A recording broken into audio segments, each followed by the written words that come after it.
रात को खा पी कर अंकित और रीवा सो गए थे। अचानक आधी रात को दरवाजे से आवाज ठक ठक का आवाज आया। वो दोनों का नींद टूट गया। इतनी रात को दरवाजे से कैसी आवाज हो रही है? जैसे कोई दरवाजे पर मदद मांग रहा है। रीवा और अंकित दोनों बिस्तर से उतरकर एक एक कदम बढ़ाते हुए दरवाजे की तरफ गए। रीवा ने दरवाजे की कुंडी खोली। सामने जो देखा उनको अपनी आंखों पे विश्वास ही नहीं हो रहा था। उन्होंने देखा कि उस बुढ़िया को 4 लोग मिलकर लातों लात मार रहे थे। रुक जाओ, तुम लोग क्यों मार रहे हो? छोड़ दो इन्हें। चारों लोग ने अंकित और देखा और भाग गए। माँ, आप कौन हैं? और यह लोग कौन थे जो आपको मार रहे थे? और सबसे बड़ी बात, आपसे गांव में लोग बात क्यों नहीं करते हैं? इतना डरते क्यों हो? आज मुझे बताओ। मैं वादा करता हूं किसी को नहीं बताऊंगा। बेटा, आज से 5 साल पहले मैं एक ढाबा चलाती थी।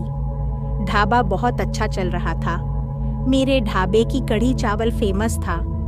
जो व्यक्ति एक बार कढ़ी चावल खा लेता था वह दोबारा मेरे ढाबे पर जरूर आता था। लोग मेरे कढ़ी चावल के स्वाद को भूल नहीं पाते थे और दोबारा ढाबे पर खाने के लिए जरूर आते थे।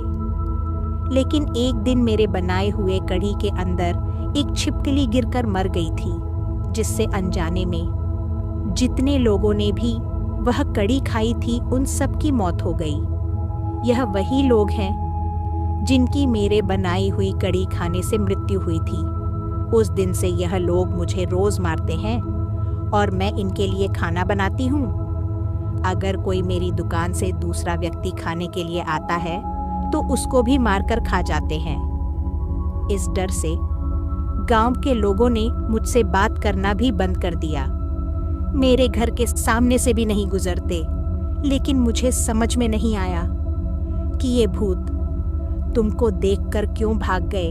आज तक ऐसा कभी नहीं हुआ कि मेरे ढाबे से किसी ने खाना खाया हो और वह जीवित बचा हो। अम्मा, मैं सतगुरु की शरण में हूं। मेरा यह भूत प्रेत कुछ नहीं बिगाड़ सकते। यह भूत लोग मुझे नहीं, मेरे गुरुदेव के नाम से डर कर भाग गए। क्या तुम्हारे गुरुदेव के केवल नाम से यह लोग भाग गए? यह कैसे हो सकता है? सतगुरु जो चाहे सोकर ही 14 कोट दूत जमड़ रही ऊत भूत जम तिरास निवारे चित्रगुप्त के कागज भारे। बेटा, मेरी मदद करो। अगर मैं घर गई तो मुझे भूत मार डालेंगे। ठीक है माम, आज की रात आप मेरे क्वार्टर में ही सो जाओ। सुबह आप हमारे गांव चलना। मेरे गुरुदेव के पास वही आपको कोई रास्ता बता सकते हैं। सुबह अंकित और रिया अम्मा को लेकर गांव जाने लगे। जैसे ही घर से निकलते हैं धीरे धीरे अजीबो आवाज आने लगी। अम्मा, डरो मत, मैं परमात्मा के शरण में हूं। बेटा, यह भूत हमारे पीछे ही है। अम्मा, आप डरो मत, आने दो हमारे पीछे। यह हमारा कुछ नहीं कर सकते।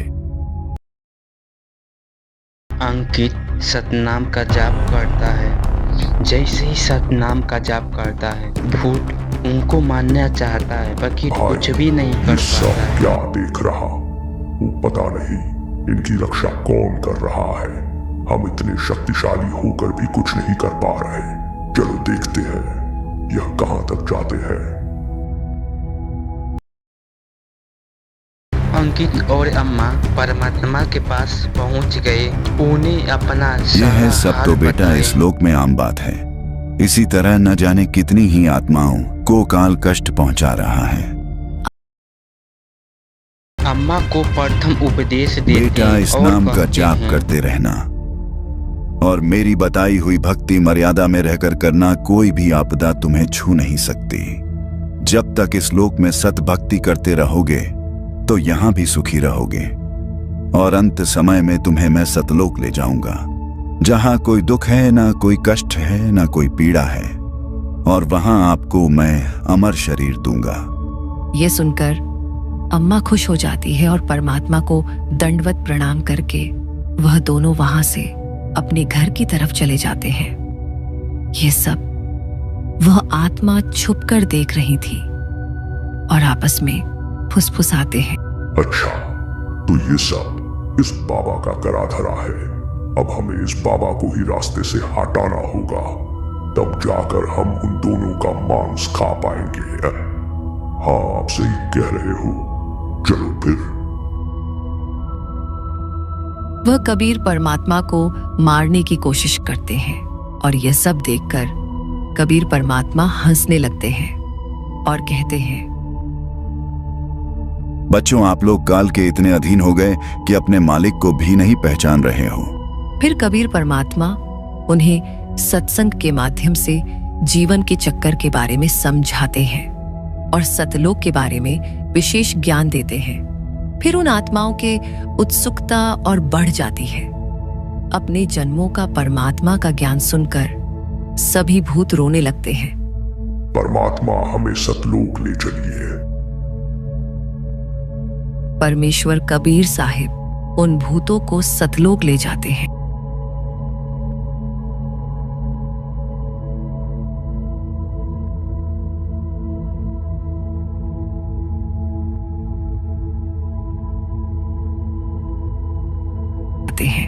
और सतलोक का दर्शन कराकर वापस पृथ्वी पर लेकर आते हैं। प्रभु, हमें रास्ता बताइए, हम क्या करें? तुम लोग जाओ, तुम लोगों को मनुष्य का जन्म मिलेगा। फिर मैं तुम्हें आकर भक्ति बताऊंगा और तुम्हें सतनाम देकर सतलोक ले जाऊंगा। हमारे सभी भगत भाई बहनों से हाथ जोड़कर निवेदन है, जिन्हें आज के समय में मनुष्य का जन्म मिला है और परमात्मा की भक्ति मिली है, वो इस भक्ति को हल्के में ना लें और परमात्मा की भक्ति आज जीवन मर्यादा में रह के करते रहे तो वो निश्चय ही सतलोक जाएंगे। और जिन्हें अभी यह भक्ति नहीं मिली है और मनुष्य का शरीर भी है और भक्ति नहीं कर रहे हैं, उनसे हमारी हाथ जोड़कर प्रार्थना है, ए विलंब संत रामपाल जी महाराज से नाम दीक्षा ले और अपने मनुष्य जन्म जन्म का कल्याण करवाए। हम तो हमारा दुर्भाग्य था जो हमने यह मनुष्य जन्म गवा दिया और भक्ति नहीं कर पाए। परमात्मा ने हमें वचन दिया है, फिर किसी जन्म में हमें मनुष्य का जन्म प्राप्त होगा, तब जाकर हम भक्ति करेंगे और परमात्मा फिर हमें सतलोक लेकर जाएंगे।